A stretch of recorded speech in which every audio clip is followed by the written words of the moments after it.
সুপ্রিয় অনার্স চতুর্থ বর্ষের শিক্ষার্থীরা, আজকে তোমাদের টেন্সর অ্যানালাইসিস বইয়ের খুব গুরুত্বপূর্ণ একটি অঙ্ক আজকে তোমাদের সমাধান করে দেখাবো। তো এখানে দেখো যে প্রশ্নে দেওয়া আছে যে del a p by del x q কি একটি টেন্সর, তোমার উত্তরের সত্যতা যাচাই করো। তো এখানে খেয়াল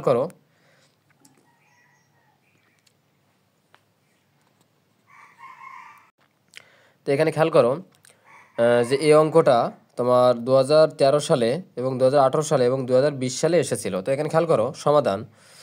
তো এই অঙ্কটা সমাধান করার আগে আমাদেরকে বুঝতে হবে যে কোভেরিয়েন্ট টেন্সরটা কি আর কন্টাভেরিয়েন্ট টেন্সরটা কি।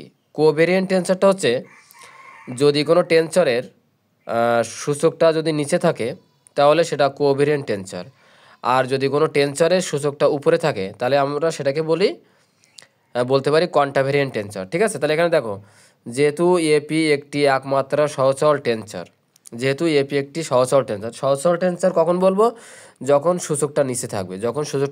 তখন আমরা তাকে বলবো সহচল টেন্সর। সুতরাং সংজ্ঞা অনুসারে আমরা পাই, অর্থাৎ টেন্সের রূপান্তরের সংজ্ঞা অনুসারে পাই যে A per P vector P tensor equal to del x I by del x P, এখানে এ আই। ঠিক আছে, এখন এটা কিভাবে হলো? এইখানে যেহেতু আমাদের এই যে পিটা যেহেতু নিচে দেওয়া আছে, তাই আমরা নিচে ডেল এক্স পার পি দেবো এবং পির পরিবর্তে আমাদের আই নিয়ে আসতে হবে। একটা আই নিয়ে আসতে হবে, মানে টেন্সের রূপান্তরের নিয়ম অনুযায়ী আমাদের আই নিয়ে আসতে হবে, ডেল এক্স আই, আর এখানে আমাদের এ আই লিখে দিতে হবে। এটা হচ্ছে আমাদের 1 নম্বর সমীকরণ। ঠিক আছে, এটা টেন্সের রূপান্তরের নিয়ম অনুযায়ী। ঠিক আছে, তাহলে এখানে খেয়াল করো, এখন 1 নম্বরের উভয় পক্ষে যদি আমরা এক্সকে সাপেক্ষে যদি আংশিক অন্তরণ করি, তাহলে এক্সকে সাপেক্ষে যদি আমরা আংশিক অন্তরণ করি তাহলে আমরা del A P by del x q লিখতে পারি। ঠিক আছে, তো আমরা অন্তরীকরণের সূত্র আমরা জানি যে যদি কোনো দুইটা রাশির গুণফলকে যদি আমরা অন্তরীকরণ করি, অর্থাৎ ইউভিকে যদি আমরা অন্তরীকরণ করি তাহলে u d by d x v, এবং ভিকে যদি রেখে করি তাহলে v d by d x u. ঠিক আছে, এটা আমাদের অন্তরীকরণের সূত্র। তো এখানে খেয়াল করো, তাহলে এখান থেকে আমরা লিখতে পারি যে del x I by del x P. এখানে আমরা প্রথমে যেটা করব, প্রথমে আমরা এইটুকুকে রেখে দিব। রেখে দেওয়ার পর আমরা এইটুকুকে অন্তরীকরণ করব, আমরা এ আইকে অন্তরীকরণ করব। ঠিক আছে, তাহলে এখানে খেয়াল করো, তারপরে যদি আমরা এইটাকে রেখে দিই, অর্থাৎ এ আইটাকে রেখে দিই, ভালো করে খেয়াল করো,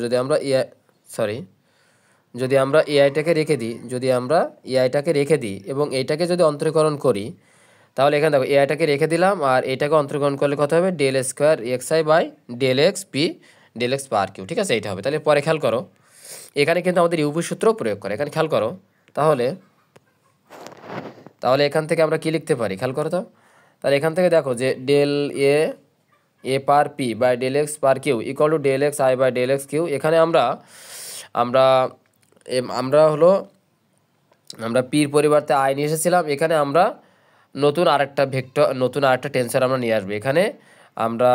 এখানে কিউর পরিবর্তে, যেহেতু আমাদের এখানে কিউ আসছে, কিউর পরিবর্তে আমরা জে নিয়ে আসবো। যেহেতু যেটা আমরা অতিরিক্ত নিয়ে আসছি, যেটা এখান থেকে এখানে বাদ দিয়ে দেবো, মাইনাস করে দেবো। ঠিক আছে, তাহলে এখানে ডেল এক্স জি। ঠিক আছে, আর আমাদের ডেল এ আইটা আগের থেকে ছিল। তাহলে এখানে খেয়াল করো, যদি আমরা এটা যা আছে তাই। ঠিক আছে, তাহলে এই যে টেন্সরে আমরা যে রূপান্তরটা করলাম, রূপান্তর করার পরে দেখো আমাদের এই যে রূপান্তরের দ্বিতীয় অংশে দেখো ডেল স্কোয়ার চলে এসেছে। আমরা জানি যে টেন্সরের রূপান্তরের মধ্যে কোনো জায়গায় স্কোয়ার থাকে না, স্কোয়ার থাকে না।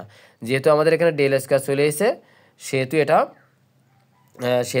সমীকরণ 2 এর ডান পক্ষে দ্বিতীয় পক্ষের উপস্থিতি নির্দেশ করে যে del A P by del S Q টেন্সরের রূপান্তর সূত্র বা নিয়ম মেনে চলে না, তাই সুতরাং del A P by del S Q tensor নয়। ঠিক আছে, তো আশা করি তোমরা সবাই বুঝতে পারছো। তারপরও যদি কারোর বুঝতে অসুবিধা হয় অবশ্যই কমেন্ট করে জানাবে। ধন্যবাদ।